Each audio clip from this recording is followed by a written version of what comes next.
Last week I promised you that this week is your week, and yes, I did actually write that sentence. If you're an Elvis tribute act with shared jumpsuit experiences. Niche? Well, yes, actually. Sal is an Elvis tribute artist and rock and roll singer who lives in Barking in Essex. He was born in London and grew up in Canning Town. He's in his mid-50s, is married with 3 sons who all live at home. Sal used to work in customer relations for South West Trains. Yep, he's probably the guy who had to deal with you when the trains were cancelled or running late. And personally, I completely understand why he took redundancy from that in 2004 and has been a full-time performer ever since. It's turned out to be a successful and lucrative second career. Tony's also in his 50s. He was born in Derby, grew up in Chesterfield, and now lives in Scarborough with his wife Jill. He's been a successful Elvis impersonator for more than 20 years now. He's a retired golf professional. He and his wife were going to move to Spain until events of last year overtook them. They have just bought a motorhome, though, and hope to tour the world in that when they can. Our producer at BBC Radio York, Nathan Moore, brought these two wonderful merchants together. Tony starts. I got up to sing at a karaoke, and I remember being back in the kitchen of this local pub that we're at, and I put this wig on, and I put the sideburns on, and this suit on, and I suddenly felt, God, I actually feel like I'm him. And I look in the mirror, and I'm thinking, God, you're gorgeous. And I'm thinking this, I look like this guy that I've loved and admired, and the people in the pub went absolutely balmy. And the feeling was just so, the adoration that you got, there's nothing like it at all. Yeah. So yeah. I never expected to be an Elvis impersonator, never in a million years. Obviously, I've gone bald. I see you, Sal, you've got a wonderful head of hair. It cost me a fortune.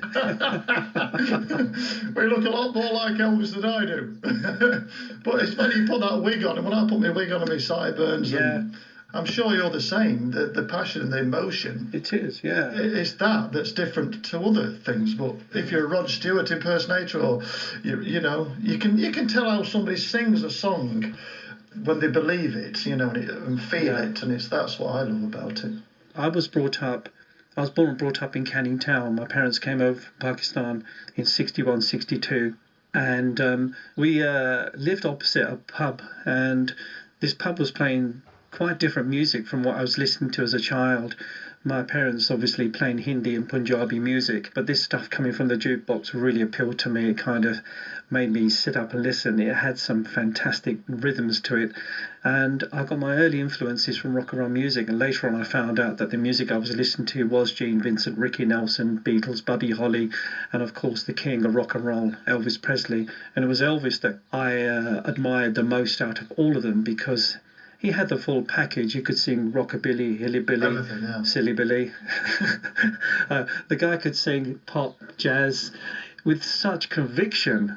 And I can feel the love that you've got for Elvis, and I can see how passionate you are about him, which is really wonderful. Because just going off at a tangent, there are a lot of tributes do it just for the money. There's a lot of tributes who don't do their homework. There's a lot of tributes who just think it's, thank you very much. It's not about that. You've got to be passionate about what you're doing. Do your homework. Be ruthless with your voice. You know. I mean, you sing a love song. I mean, I don't know if you have, but I've been on stage and I've had tears in my eyes. Yeah. And I used to sing, when I sung American Trilogy, and the bit where your daddy's bound to die. Yeah, yeah. I'd always feel that one day that's going to happen to my dad, and that part I'd sort of feel myself choking, and I'd feel myself welling up. Yeah. It's funny because if I mention my mum and dad, I lost them both last year. My dad, sorry to hear that. Thank you, Sal. My dad adored Elvis, but he loved all music, to be fair.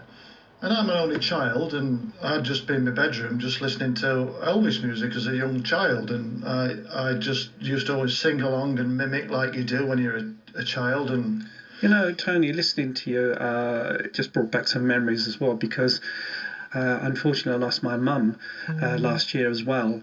But my kind of story lies with, I've been singing since I was 14 years of age. And my father was a great singer, but he used to sing Hindi and Punjabi songs. So there was always this musical voice in the family.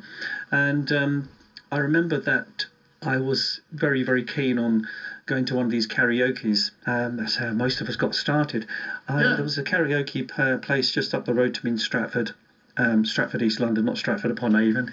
Not as posh as that, I might add, And so I thought, well, I'll go along and have a go. And so I rehearsed a Roy Orbison song, Pretty Woman. And I've always loved Roy Orbison's voice.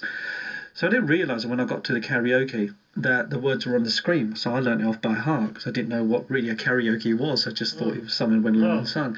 Then the karaoke guy goes, OK, ladies and gentlemen, well, we're going to call up a young lady called Sal. Where are you, my darling?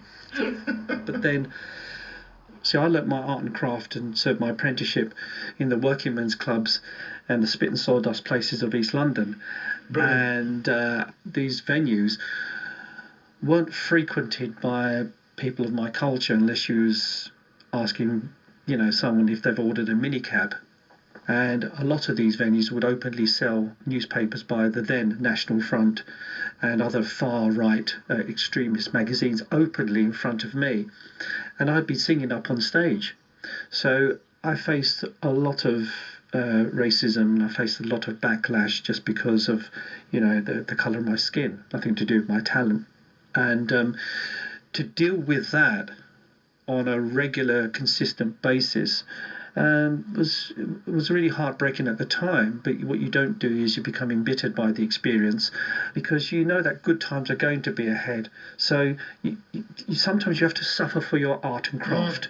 And then you've got to be an ambassador from wherever you are. Doesn't matter if you're a Norwegian Elvis or Australian Elvis or American Elvis or an African Elvis or Indian or Pakistani Elvis. It doesn't matter.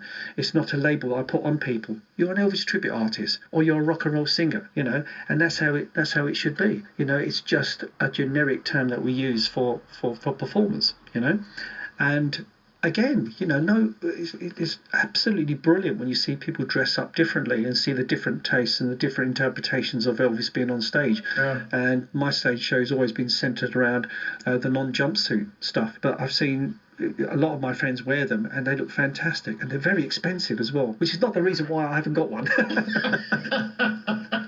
they're about £4,000 or £5,000 each. Exactly, yeah. Well, I'll hire one of mine for 20 quid a night. How tall are you?